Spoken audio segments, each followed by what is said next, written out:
Hello दोस्तों, good morning. आपका स्वागत है गोल्डन फ्यूचर प्लेटफॉर्म में। आज 3 जुलाई 2022 है और मैं आप लोग के लिए 10 इंपॉर्टेंट करंट अफेयर का क्वेश्चन लेके आई हूँ जो आपके आने वाले एग्जाम के लिए बहुत ही ज़्यादा इंपॉर्टेंट रहेगा। अगर आप लोग मेरे चैनल पर नए हो, चैनल को सब्सक्राइब कर लेना और बेल आइकन दबाना मत भूलना, जिससे कि आप लोग को मेरे आने वाले करंट अफेयर वीडियोज़ के नोटिफिकेशन मिल जाए और आपका एक भी इंपॉर्टेंट वीडियोज़ मिस ना होने पाए। आज का हमारा पहला क्वेश्चन है, हाल ही में राष्ट्रीय चिकित्सक दिवस यानी नेशनल डॉक्टर्स डे कब मनाया गया है? इसका सही आंसर है ऑप्शन बी 1 जुलाई। 1 जुलाई को राष्ट्रीय चिकित्सक दिवस यानी नेशनल डॉक्टर्स डे मनाया जाता है। इम्पॉर्टेंट पॉइंट से हम लोग देख लेते हैं।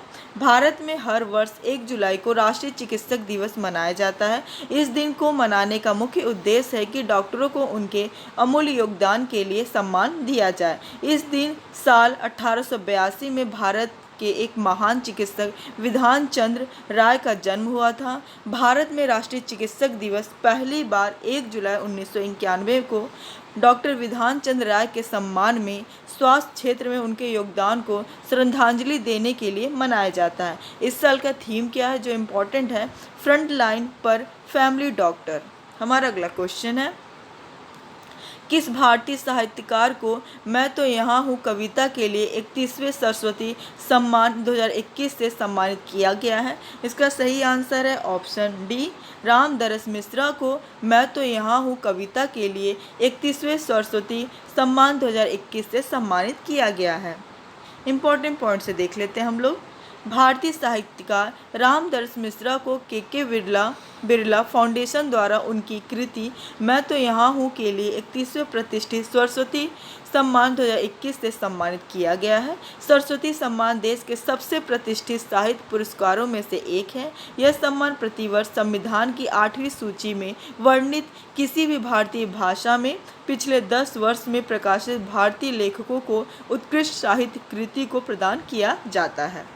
हमारा अगला क्वेश्चन है, किस स्पेस एजेंसी ने चंद्रमा के चक्कर लगाने के लिए कैपस्टोन नामक अंतरिक्ष यान लॉन्च किया है? इसका सही आंसर है option B, NASA. NASA space agency ने चंद्रमा के चक्कर लगाने के लिए कैपस्टोन नामक अंतरिक्ष यान लॉन्च किया है। इम्पॉर्टेंट पॉइंट से देख लेते हैं। कैपस्टोन का फुल फॉर्म क्या है?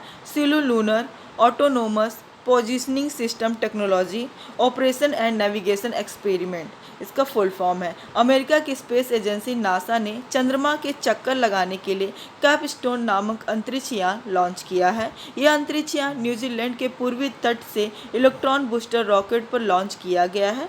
कैपस्टोन एक माइक्रोवेव ओवन के आकार का अंतरिक्ष यान है जिसका उद्देश्य एक विशिष्ट प्रकार की चंद्रमा की कक्षा का अध्ययन करना है। इसका उद्देश्य।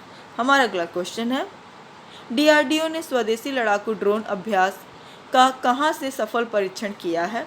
इसका सही आंसर है ऑप्शन डी, चांदीपुर ओडिशा से डीआरडीओ ने स्वदेशी लड़ाकू ड्रोन अभ्यास का सफलतापूर्वक परीक्षण किया है।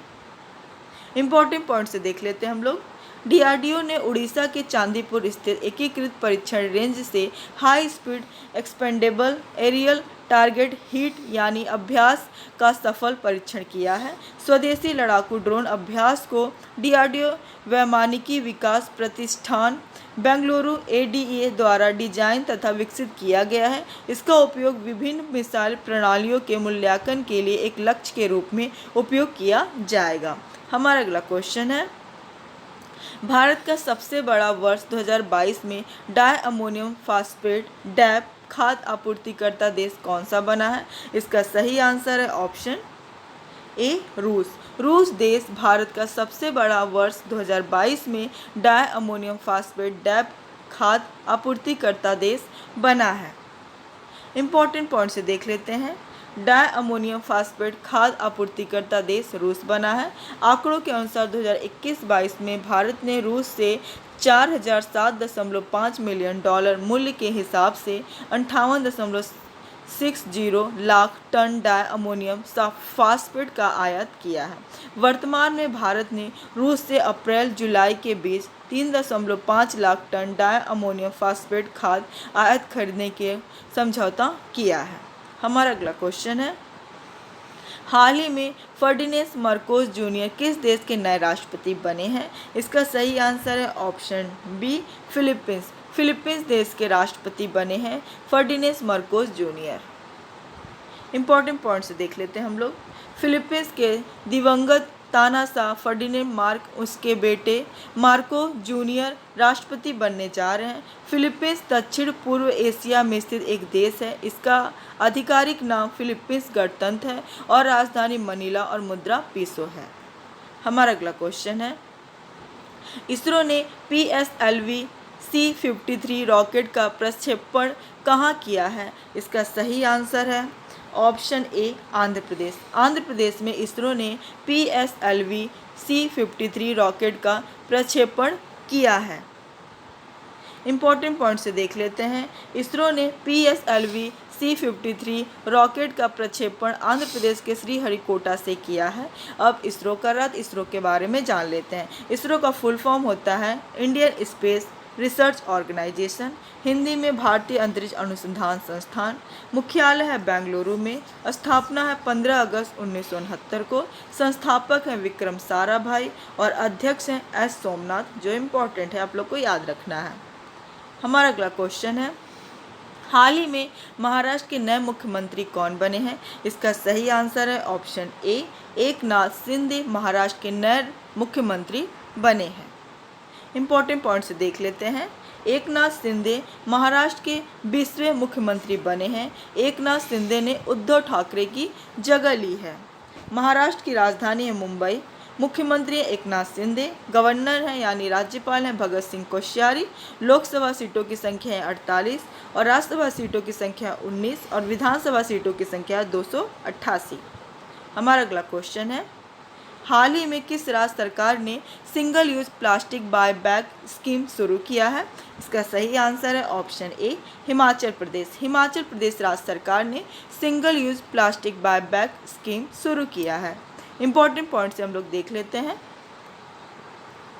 इस योजना के अंतर्गत हिमाचल प्रदेश सरकार स्कूलों और कॉलेजों के छात्रों से सिंगल यूज प्लास्टिक प्रोडक्ट खरीदेंगी। इस योजना के मदद से सरकार युवाओं और बच्चों के मदद से पर्यावरण को संरक्षित करने की भावना पैदा करेगी और उनके मदद से पर्यावरण को संरक्षण प्रदान करेगी। अब हिमाचल प्रदेश सरकार कर रही थी, हिमाचल प्रदेश के बारे में हम लोग जानेंगे।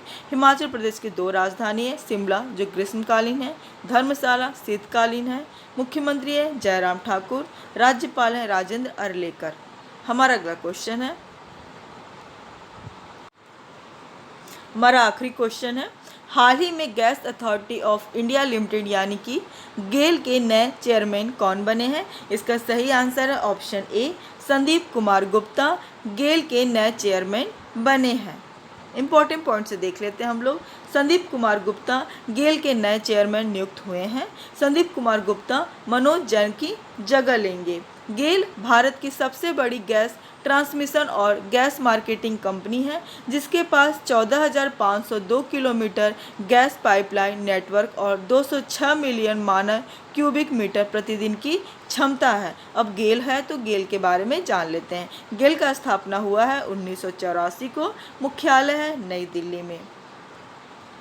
कल का जवाब है, हाल ही में अंतर्राष्ट्रीय भारोत्तोलन महासंघ के अध्यक्ष कौन बने हैं? इसका सही आंसर है ऑप्शन सी, मोहम्मद हसन जलूद अंतर्राष्ट्रीय भारोत्तोलन महासंघ के अध्यक्ष बने हैं। आज का सवाल है, हाल ही में दिल्ली उच्च न्यायालय के मुख्य न्यायाधीश कौन बने हैं? इसका सही आंसर आप लोग कमेंट बॉक्स में दीजिएगा। आज के लिए बस इतना ही। आप लोग मेरे YouTube चैनल से जुड़े रहिए और चैनल को सब्सक्राइब कीजिए और बेल आइकन दबाना मत भूलिएगा। Thank you for watching.